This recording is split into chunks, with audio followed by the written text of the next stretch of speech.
네, 오늘 하나님께서 저와 여러분들에게 주신 말씀 마태복음 1장 5절에서 16절 말씀이죠. 하나님의 구원 계획은 영원하십니다. 이런 제목인데 말씀 증거될 때 하나님의 은혜가 함께하길 원합니다. 자, 한 주간 편안하셨죠? 우리가 새해 1월 1일 날 첫 주 신년감사 예배를 하나님 앞에 드리고 이제 일주일간의 시간이 흘렀습니다. 어떻게 여러분들 새해 또 이렇게 하나님의 은혜 안에서 이렇게 또 계획들을 잘 세우셨는지 모르겠습니다. 여러분들이 세우신 이 계획들이 하나님과 교제 가운데 풍성한 교제 가운데서 계획하고 소모하는 것들이 전부 다 이루어지시기를 간절히 축원드립니다. 특히 우리 또 영준이가 올해는 또 이제 고3이 되고 입시반이 되었습니다. 벌써 세월이 이렇게 빠르게 흘러가게 됐는데 어쨌든 우리 영준이가 하나님의 은혜 안에서 열심히 공부해서 원하는 학교를 갈 수 있도록 그렇게 여러분들이 격려해 주시고 또 기도도 많이 해 주시기를 부탁드립니다.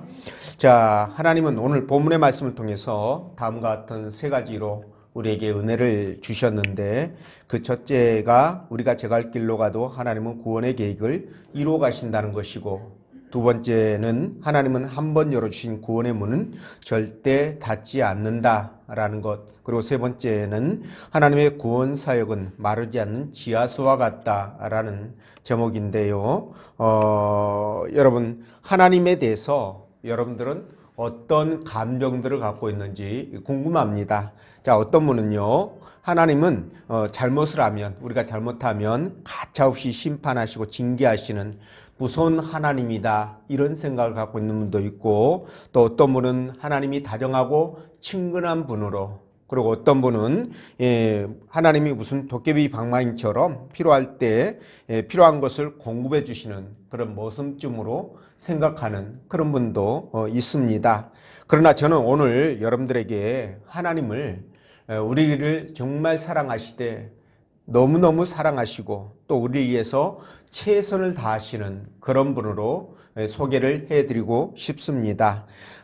제가 몇 년 전에 보았던 영화 중에 그 음료수 그 병뚜껑에서 하와이 가는 그 여행 그 상품권을 얻어가지고요, 가족들이 당첨되니까 이제 가족들이 비행기를 타고 하와이로 이렇게 가는 과정에 비행기가 북한 테러리스트들에게 납치가 돼가지고 공중 납치가 되어서 이제 난장판이 되었죠. 그런 과정에 이 가족을 구하려고 하는 엄마의 그 필사적인 노력으로 테러리스트를 제압하고, 말도 안 되죠, 제압하고 평정시켰다, 가족을 구했다, 그런 영화를 제가 이제 본 적이 있는데, 그걸 보면서 저는 그 속에서 하나님의 그 숨결을 느꼈습니다.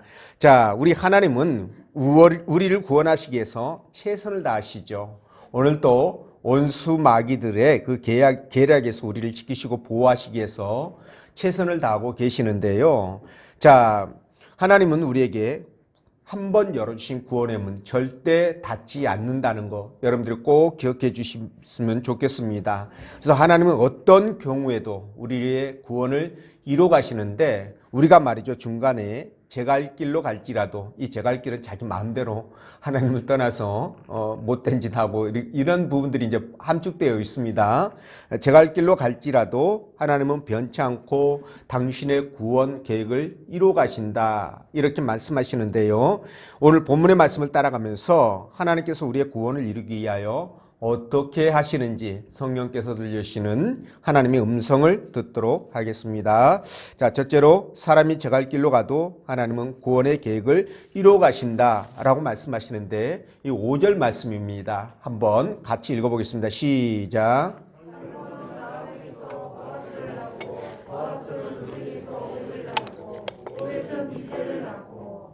아멘. 자, 뭐 낳고만 있는데 여기에서 무슨 하나님이 제갈 길로 가더라도 우리를 구원하신다는 말씀이 여기에 들어있을까 되게 궁금합니다.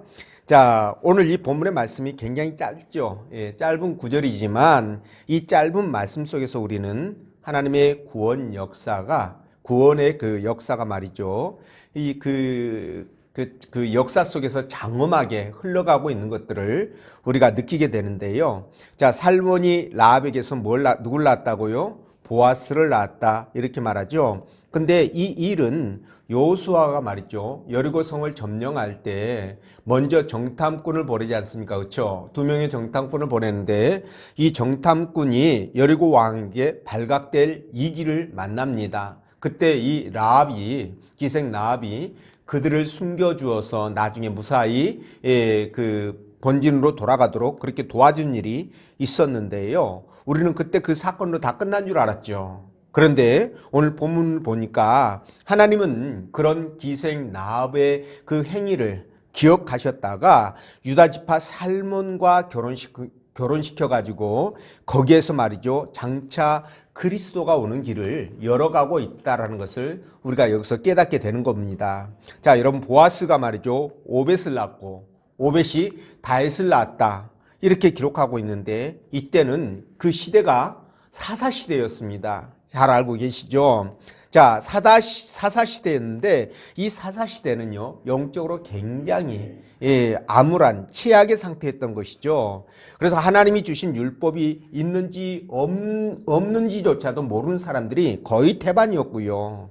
그리고 제사장 제도가 무너져서 아무나 제사장이 되는 그런 시대였습니다. 또 제사장만이 하나님 앞에 예배를 집례할 수 있었음에도 아무나 예배를 집례했고요. 또 제사를 지낼 때 그냥 아무렇게나 지는 게 아니라 하나님이 정해준 방식대로, 방법대로 그렇게 지내야 됨에도 불구하고 자기들 마음대로 하나님 앞에 제사를 지내게 되는 그야말로 암흑 시대였죠. 거기에다가 우상 숭배가 말이죠. 극심해가지고 정말 말할 수 없이 이게 그 타락한 그런 상황을 보여주었고요. 또 불법이 만연하다 보니까 하나님의 말씀이 없으면 불법이 만연하게 됩니다. 그래서 힘없고 돈 없는 과와 가부들, 나그네들 이런 사람들이 일방적으로 불이익을 당하지요. 자, 이런 비참한 삶을 살아가는 그야말로 최악의 시대가 바로 사사시대였다. 여러분들이 그렇게 생각하시면 됩니다. 자, 그런데 이렇게 하나님이 선택한 나라, 또 하나님이 선택한 그 백성들, 그들이 살아가는 이 나라가 어떻게 이 지경이 되었을까? 이 부분에 대해서 당시에 다 모든 사람이 그렇게 타락하고 변질된 게 아니라 항상 시대마다 여러분 남은 자 7천이 있다는 것을 기억해 주시길 바랍니다. 그래서 기드온을 포함한 이런 자각 있는, 의식 있는 사람들이 하나님 앞에 하소연을 하죠. 그래서 사사기 6장 13절을 보면 이렇게 말씀하고 있는데, 나의 주여 여호와께서 우리와 함께 계시면 어찌하여 이 모든 일이 우리에게 미치겠나이까? 또 우리 열조가 일찍 우리에게 이르기를 여호와께서 우리를 애굽에서 나오게 하신 것이 아니냐 한 그 모든 이적이 어디 있나이까? 이제 여호와께서 우리를 버리사 미디안의 손에 붙이셨나이다. 이렇게 말씀을 하시거든요. 그러니까 지금 작금에 돌아가고 있는 이 세대에 대해서, 이 세상 현실에 대해서 너무나 낙심하고 절망해가지고 하소연하는 그런 지금 모습이에요. 자, 그렇다면 말이죠. 하나님은 과연 저들이 이렇게 아픔을 겪고 고통을 당하는 이런 과정 속에서 잠자코 계시기만 했을까? 이 부분이에요. 하나님이 아무런 징조도 없이 하나님께서 그들이 고통당하는 것을 외면하고 계셨을까라는 겁니다. 근데 저는 오늘 이 본문의 말씀을 통해서 그게 아니다 라고 단호하게 여러분들에게 말씀을 드립니다. 하나님은 아브라함과 그의 후손들에게 약속하신 그 구원의 약속을 이루어 가고 계셨던 것이에요. 그게 다만 우리 눈에 보이질 않았을 뿐입니다. 자, 그러니까 백성들이 아무리 하나님을 배신하고 사회가 하나님의 공의와 공법을 말씀을 잃어버리고 불법과 악의로 가득 찼으며 그것도 모자라 우상 숭배가 미친 듯이 이루어지는 이 시대 속에서도 하나님은 당신의 계획을 하나씩 차곡차곡 진행시키고 있었다는 것이죠. 자, 이걸 보면 우리 하나님이 우리를 얼마나 사랑하는지 알 수가 있습니다. 동시에 그 사랑이 너무 크기 때문에 미안하고 죄송하고 또 너무 감사하고 이런 마음들이 교차하게 되는 거죠. 여러분, 오늘 이 족보 속에서 우리가 그걸 찾는 이유가 뭐냐면 바로 보십시오. 지금 나압에게서 보아스를 낳고 보아스는 누이에서 오벳을 낳고 오벳은 이새를 낳고 이새는 다윗을 낳잖아요. 여러분, 이 다윗을 출현시킨다는 의미가 무엇을 뜻할까요? 이스라엘 나라 역사 속에서 단 한 사람, 한 명의 왕을 출현시켰다는 의미, 그 이상이 이 안에 담겨 있는 겁니다. 여러분, 이 다윗의 출현은요, 바로 예수 그리스도가 오는 통로를 만들었다는 의미를 함께 갖고 있어요. 그래서 이스라엘 백성들에게 다윗은요, 구세주를 바라보는 모형이 되었던 것이죠. 그래서 이 말씀은 바로 하나님께서 이스라엘 백성들을 외면하지 아니하시고 그들이 고통 가운데 힘들어하는 부분들을 알면서도 하나님이 어떻게 하셨다? 근본적으로 그들을 구원할 계획을 갖고 계셨고 그것이 바로 예수 그리스도를 이 땅에 보내시는 것이었다는 거예요. 예수 그리스도를 통해서 하나님이 구원의 역사를 이루어 가실 것을 지금 세팅하시고 그렇게 착착 당신의 계획을 진행해 가셨다는 거죠. 그러니까 너무 감사한 거예요, 여러분. 여러분, 하나님의 구원의 계획은요, 크게 두 가지로 구분질 수가 있어요. 하나는 뭐냐면 미시적인 방법입니다. 이게 무슨 뜻이냐면, 여러분, 이스라엘 백성들이 말이죠, 하나님을 떠나서 죄를 짓고 우상을 숭배하고 그러면 하나님이 어떻게 하십니까? 그때그때마다 그들을 대적의 손에 붙이죠. 그래서 대적이 공격해 와서 그들이 이제 그 대적의 압제 때문에 너무 고통스럽고 힘들어해서 하나님 앞에 나와 회개하면서 하나님을 찾고 부르짖으면 하나님이 어떻게 하십니까? 사사를 보내서 대적을 물리치게 하시고 그들에게 평화를 가져다 줍니다. 자, 이렇게 함으로 말미암아 일시적으로 그들에게 구원의 문을 열어 가시잖아요. 이게 바로 미시적인 방법이에요. 그러니까 케이스 바이 케이스처럼 그 사안별로 하나님께서 대응을 해 나가시는 거죠. 근데 이거 말고 또 거시적인 방법이 하나 있습니다.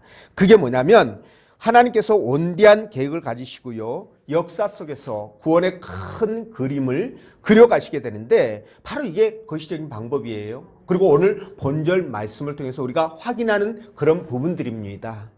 자, 하나님도 사사시대가 얼마나 암울한지 이걸 너무 잘 알고 계셨어요.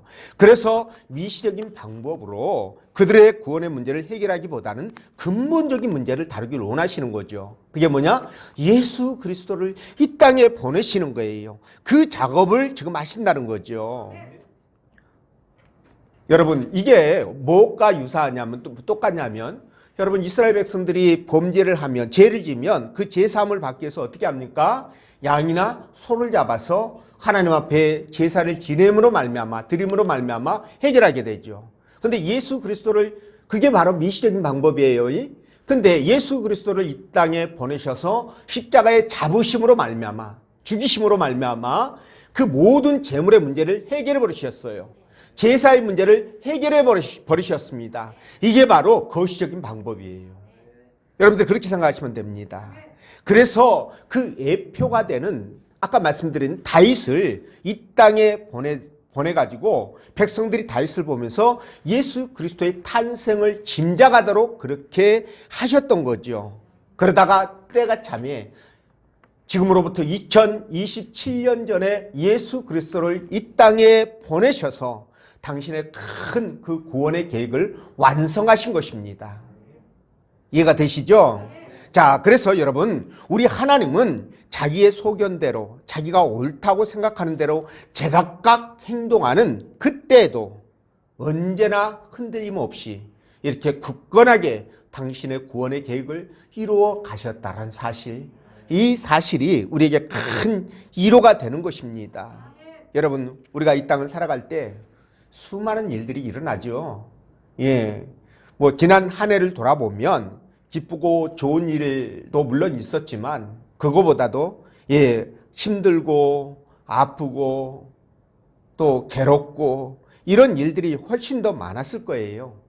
사람마다 그런 것만 이렇게 기억이 되거든요. 좋은 것들은 다 이렇게 어디다 새겨요? 물에다 새기고 나쁜 것은 어디다 새겨요?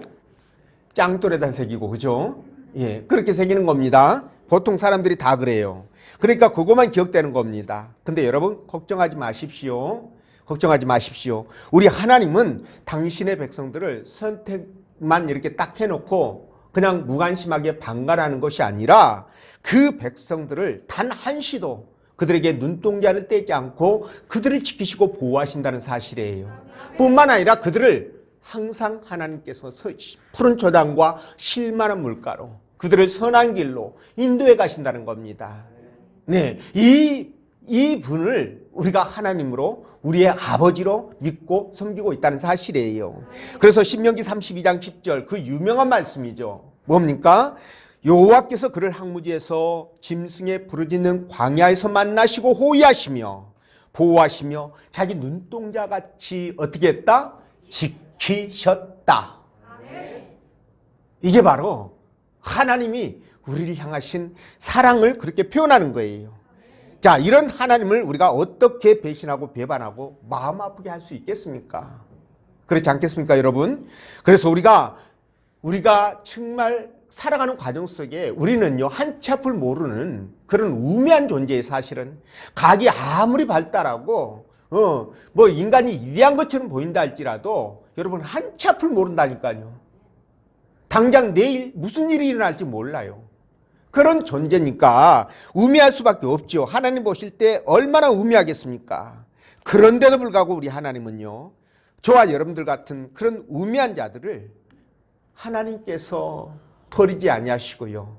예, 우리가 그릇된 길로 갈지라도 망령된 길로 갈지라도 그분이 우리를 기억하셔서 당신의 구원을 이루어 가신다는 거예요. 자, 그래서 너무 감사하다고 말씀드렸죠. 근데 우리가 중요한 것은 이런 하나님을 악용해서는 안 된다. 하나님의 그 선한 의도하시는 그 선한 뜻을, 선한 계획을 우리가 악용해서는 안 된다. 이 말씀을 여러분들에게 드리고 싶습니다. 자, 그래서 말이죠. 올 한 해는 다시 새해를 시작했습니다. 이제 일주일 지났는데요. 오직 은혜, 오직 믿음으로 여러분들이 살아가시길 부탁드립니다. 속상한 일이 있죠. 가슴 아프고 또 슬픈 일이 있습니다. 진짜 연초부터 말이죠. 여러분 하나님 앞에 복을 받으려고 그러면 먼저 누가 옵니까? 사단이 먼저 옵니다, 여러분. 예, 복과 말이죠. 화는 양면이에요, 양면에. 동전의 양면과 똑같은 거예요. 그래서 하나님 복을 주시기 전에 우리를 시험하시는 경우가 참 많거든요. 그런데 그 시험이 말이죠, 굉장히 힘들고 어려울 수 있어요. 그러면 그 어렵고 힘들다고 해서 지금까지 받았던 은혜 다 쏟아버리고 깡통 만들어서는 깡통을 만든다면 안 되지 않습니까? 그것들을 예측하시고 여러분들 그것을 이기고 나가셔야 됩니다.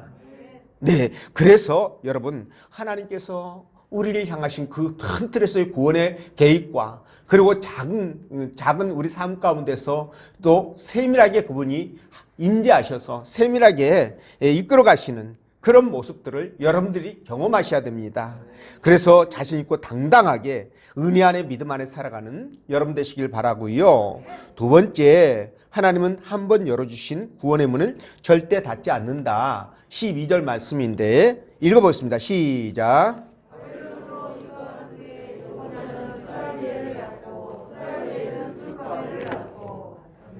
아멘.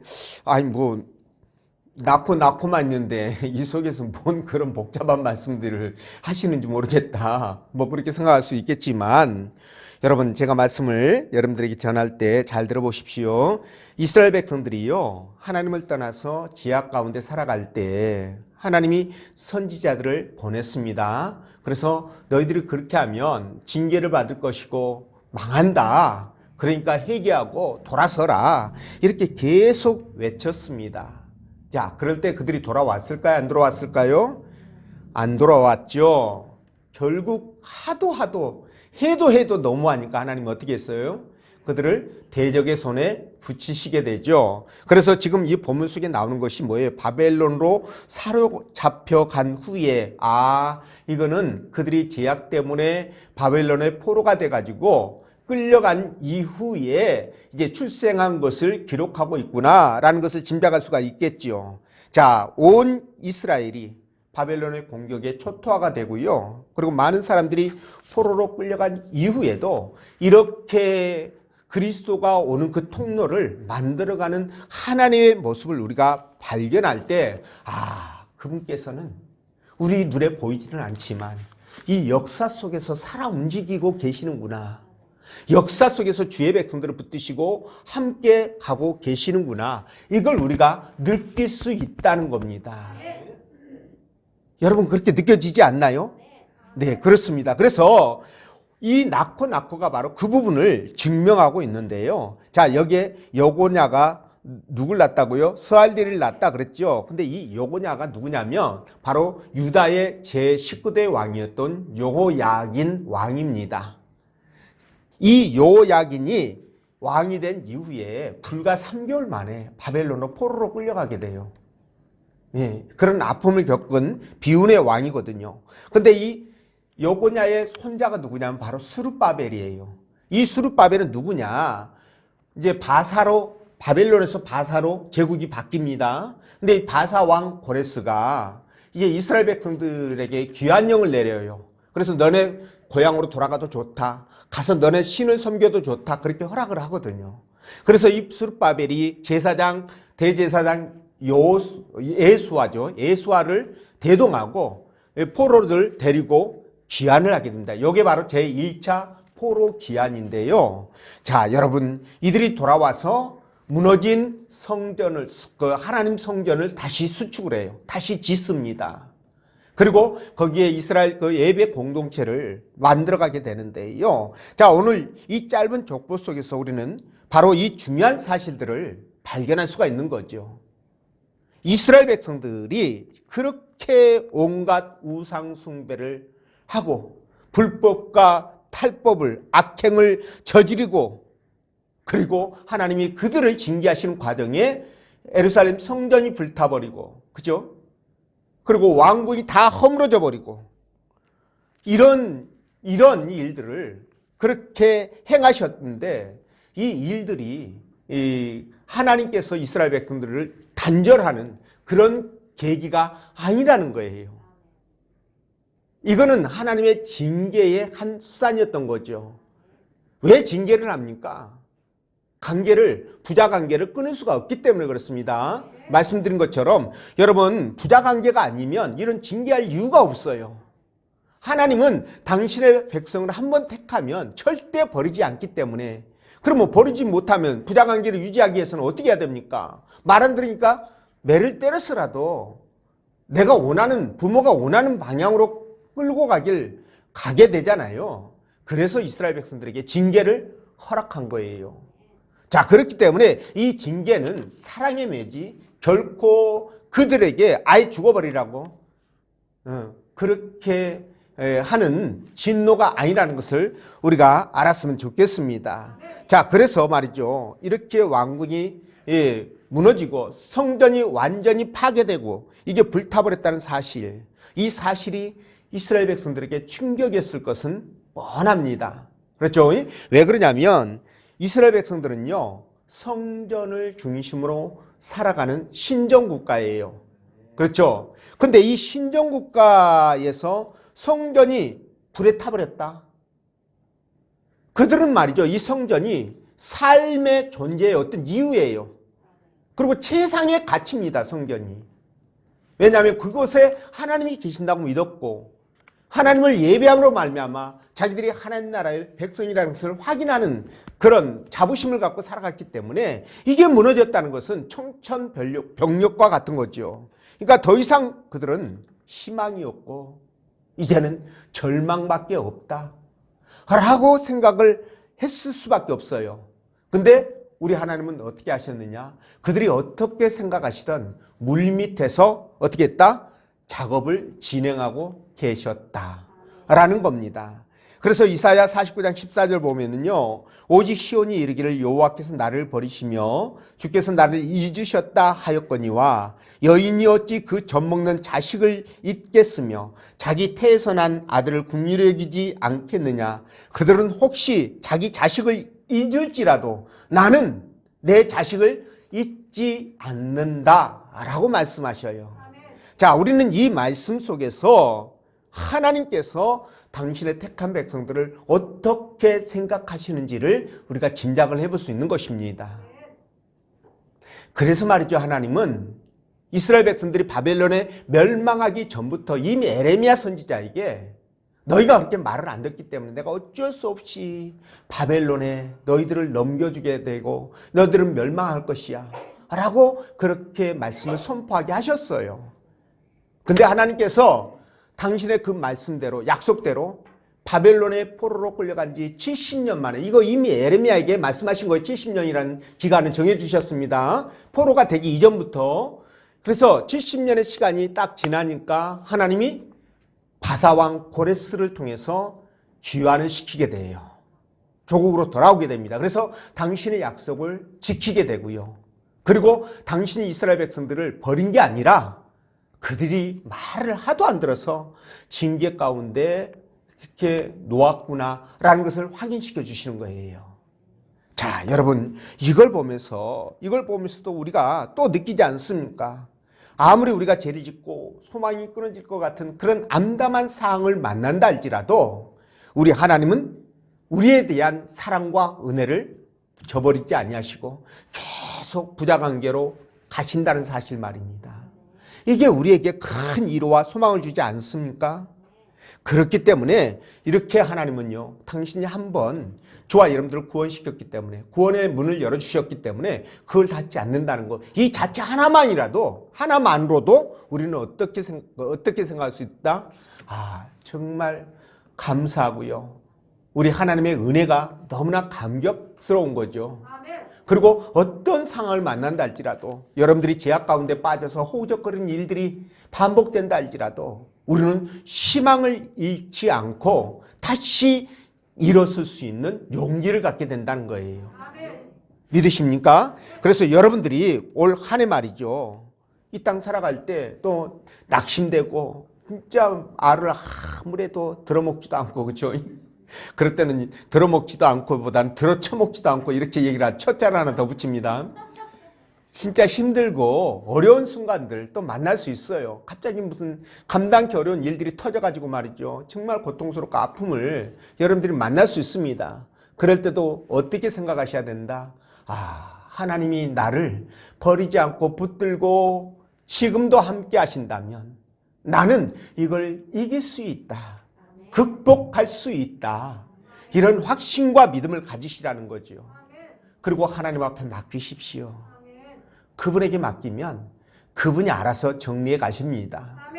여러분들이 못하는 거 우리 하나님은 하실 수 있지 않습니까? 그분은 우리를 지으셨는데 우리에 대해서 누구보다도 잘 알지 않겠습니까? 저와 여러분들의 생각, 그 마음 전부 다 알고 계시고 중심을 보시니까 우리가 기도하면 적절하게 하나님께서 인도해 가신다는 거예요. 하나님 믿고, 그런 하나님 믿고 힘을 내시고 올 한 해 하나님의 은혜 안에 머무시기를 주의 이름으로 다시 한번 부탁을 드립니다. 자, 세 번째, 하나님의 구원 사역은 마르지 않는 지하수와 같다라고 말씀하시는데 13절에서 15절 말씀 읽어봅니다. 시작.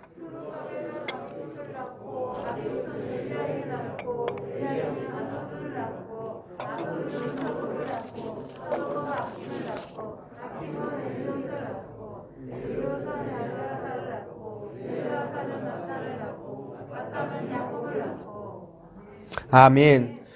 자, 이 족보에는요, 지금 수룹바벨에서부터 예수님의 할아버지가 되는, 육신적인 할아버지입니다. 할아버지가 되는, 누굽니까? 지금 야곱까지 명단이 나옵니다. 근데 이 명단의 특징이 뭐냐? 바로 중간기에 속한다라는 사실이에요. 중간기. 목사님, 중간기가 뭐예요? 이 중간기는요, 말라기 선지자를 끝으로 이제 예수님이 오실 때까지 한 400여 년간 하나님의 계시가 끊어집니다. 계시가 세상에서 사라져버려요. 선지자들도 사라져버리고 아무도 출현을 하지 않습니다. 내가 선지 엘리야를 보내리라, 이렇게 말라기서 마지막에 말씀하시면서 모든 계시가 사라지는데 우리는 이 시대를 암흑기다 이렇게 말합니다. 자, 이렇게 하나님이 침묵하고 계시는 동안 그러면 이 땅에서는 무슨 일들이 벌어졌냐? 하나님의 선지자도 끊어지고 말씀도 끊어지고 모든 것들이 다 끊어진 이 시대에서 그러면 이 시대에 한 400년 정도의 시간 동안 이 세상은 어떻게 되었느냐라는 거죠. 궁금하죠? 네, 그렇습니다. 근데 이렇게 하나님이 침묵하시고 있는 동안에 여러분 계시가 끊어지자 어떤 것들이 나오느냐? 이경이라든가 외경이라든가 이런 가짜 성경책들이 쏟아져요. 그리고 또 그때 당시에 핍박이 너무 심했습니다. 그래서 이 핍박을 피하기 위해서 신실한 신앙인들이 광야나 또는 동굴이나 이런 데에서 집단 생활을 하면서 이 암울한 현실을 이기는 방법으로 또는 피하는 방법으로 메시아를 대망하게 돼요. 메시아가 속히 와서 우리를 구원해 줬으면 좋겠다 이런 생각들을 갖게 됩니다. 자, 그러면 이 세상 나라에서는 어떤 일들이 벌어졌느냐? 여러분 알렉산더 대왕 아시죠? 많이 들어봤죠? 이 마케도니아 출생인데 이 사람이 말이죠. 이 고레스가 세운 페르시아를 멸망시키고요. 헬라 제국을 세웁니다. 불과 33살에 이 대업을 완성하게 되는데 죽기도 빨리 죽어요. 그 33살에 죽습니다. 이 33살에 죽자 그의 부하장수 4명이 나라를 4개로 찢어가죠. 이게 말이죠. 놀라운 것은 이게 다니엘서에 보면요. 이 헬라 이름까지 메데파사의 이름까지 다 나와요. 이미 이런 일들이 일어나기 200년 전에 벌써 그 이름들까지 기록돼 가지고 나왔다는 사실이에요. 기가 막히지 않아요? 하나님 말씀이. 네, 그래서 이렇게 4명의 장소로 쪼개지게 되는데 그 4명 중에 하나 셀루커스 왕조의 이 안티오코스 에피파네스 4세라는 사람이요. 이 적그리스도로 지금 예표가 되고 있거든요. 이 사람이 완전히 그 예루살렘 성전을 초토화시켜 버립니다. 이 시간이 없어서 자세한 말씀은 못 드리겠는데 어쨌든 제사장들을 전부 죽이고요. 하여간 말할 수 없는 핍박을 합니다. 할례를 하면 요거 하는 말씀 드릴게요. 할례를 받으면요. 할례 받은 애 목을 엄마 목에다가 그 아이 목을요 매가지고 이렇게 세우게 되죠. 그러면 엄마가 보는 상황에서 아이가 죽는 거예요. 목 매달아서. 그 정도까지 핍박을 했던 자거든요. 자, 그런 일들이 벌어졌고 또 로마가 작은 나라였었어요 원래. 근데 이 작은 나라가 성장해 가지고 헬라 제국을 다 먹습니다. 그래서 아주 강대한 큰 나라로 이제 발전을 하게 되는데 이런 일들이 이 중강기 시대에 하나님의 예언이 사라진 시대에 일어나게 됐죠. 자, 그리고 불법과 불의가 판을 치고 그래서 신실한 신앙인들이 말할 수 없는 고통을 당해요. 여러분 불법과 불의가 판을 치면 세상이 타락하고 변질돼서 불법이 행행하면 누가 제일 고통을 받느냐? 그걸 싫어하는 사람, 바르고 정직하게 살려고 하는 사람이 고통을 받거든요. 그래서 신앙인들이 고통을 받게 되는데 자, 이때도 하나님은 그러면 잠자코 계셨느냐? 중간기 시대에 계시가 없는 시대에 하나님 말씀이 사라진 시대에 하나님은 무엇을 하고 계셨을까? 근데 여러분 이때도 말이죠. 이때도 하나님이 작업을 하고 계셨는데 그게 바로 이 본문 말씀에 나오는 이름들이에요. 네, 그러니까 이렇게 해가지고 결국은 누가 나옵니까? 이 야곱 나오죠. 맨 마지막에. 야곱의 아들이 누굽니까? 요셉. 요셉의 아들이 누구예요? 예수 그리스도. 결국 이 예수 그리스도를 출현시키는 작업을 계속 이어왔던 것이에요. 여러분, 하나님은 이렇게 우리 눈에 보이지 않지만 역사 속에서 살아 움직이며 그 역사를 주관하시고 그리고 주의 백성들을 위해서 그 역사를 이끌어 가신다는 사실입니다. 여러분, 우리 하나님은요, 진짜 당신의 백성들을 위해서는 못할 일이 없으신 분이에요. 진짜입니다, 여러분. 말씀드렸죠. 그분은요, 당신의 백성들이 싸움에서 이기게 하려고 태양이 져야 되잖아요. 밤이 돼야 되잖아요, 이제. 태양을 붙들어 매버려요. 공중에다가. 붙들어 매버리지 않습니까? 달을 붙들어 매버리지 않습니까? 호환하게 만들려고. 그래서 이기게 하시는 분이에요. 천체를 바꾼다니까요. 누구를 위해서? 당신의 사랑하는 자녀를 위해서. 축소하면 여러분 자신 한 사람 한 사람을 위해서예요. 히스기야 때는 또 어떻게 했습니까? 태양이 10도나 뒤로 물러가 버리잖아요. 아니 태양이 앞으로 돌아가야 되는데 뒤로 물러가 버려. 이런 천지지변이 어디 있습니까? 이런 일을 당당하게 하시는 분이 누구다? 하나님이셔요. 누구 때문에 하신다? 나 때문에 하신다는 거예요. 나 때문에 하나님은 천지를 바꾸시고 조종하시는 이런 놀라운 기적을 행하시는 분, 이런 분이 바로 하나님이셔요. 저와 여러분들이셔요. 그래서 하나님의 구원 사역은요, 하나님의 역사는, 하나님의 축복은 폭풍처럼 급하게 몰릴 수도 있지만, 이렇게 중간기 시대에서 그분이 뒤에서 잠자코 일하시는 것처럼 때때로는 이 지하수처럼 아주 그냥 조용하게 이루어 가시기도 한다는 거예요. 이럴 때 우리는 하나님이 안 계신다고 얘기하죠. 하나님이 없다고 얘기하죠. 내가 이렇게 힘들고 아프고 고통스러운데 왜 하나님은 잠자코 계시느냐? 왜 하나님은 내 기도에 응답이 없느냐? 라고 그렇게 우리는 얘기를 하는 거죠. 그렇지만 하나님은 다 보고 계셨고 알고 계셨다는 겁니다. 가뭄이 들면 지표면에 모든 물들이 마르죠. 먹을 물이 없습니다. 그리고 고통스러워서 죽는다고 아우성입니다. 그러나 여러분, 땅 밑에 지하수는 어떨까요? 그 어마어마한 양의 그 지하수는, 아주 맑은 그 지하수는 여전히 흐르고 있다는 사실이에요. 이해가 되시죠? 그렇기 때문에 여러분들, 하나님의 도우심이 당장 눈에 보이지 않는다고 해서 절대 낙심하거나 실망하지 말라는 거예요. 절망하지 말라는 겁니다. 하나님은 지금도 여전히 저와 여러분들을 붙들고 계시고, 그리고 때로는 강렬하게 역사하셔서 우리와 함께 가신다는 사실이에요. 얼마나 감사할 일입니까? 그래서 시편 42편 5절에 내 영혼아 내가 어찌하여 낭망하며 어찌하여 내 속에서 불안하여 하는고 너는 하나님을 바라라. 그 얼굴의 도우심으로 인하여 내가 오히려 찬송하리로다.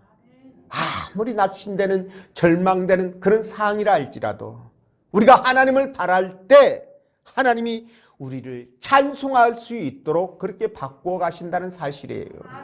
믿으십시오. 여러분, 제가 그때 어딜 갈 때 비행기를 탔을 때인지 잘 기억이 안 나는데, 그때 막 비가 오고 있었거든요. 공항에 비가 막 이렇게 많이 내리고 그랬는데 비행기를 타고 이륙을 하는데요, 이륙을 해서 올라가니까, 구름 위로 올라가니까 와, 태양이 강렬하게 비치는 거예요. 이 땅하고는 전혀 다른 상황이 펼쳐지는 겁니다. 여러분, 그거 한번 생각해 보십시오. 우리에게 그렇게 정말 칠흑같이 어둡고 막 폭풍우가 내리치고 그런 상황이 온다 할지라도 하나님께서는요, 그렇게 구름 위에 그런 세상을 만들어 두시고 우리가 그곳을 바라보고 살아가라고 그렇게 말씀하시는 거예요. 그렇기 때문에 아무리 상황이 어려워도 이 상황을 초월해서 역사하시는 그 하나님의 능력을 우리가 바라보면서, 여러분, 우리가 희망을 잃으면 절대 안 된다는 거죠. 자신 있고 당당하게 올 한 해도 여러분들이 살아가시기 부탁드립니다. 승리하시기를 부탁드립니다. 그런 새해가 되시기를 주의 이름으로 축원합니다. 기도합니다.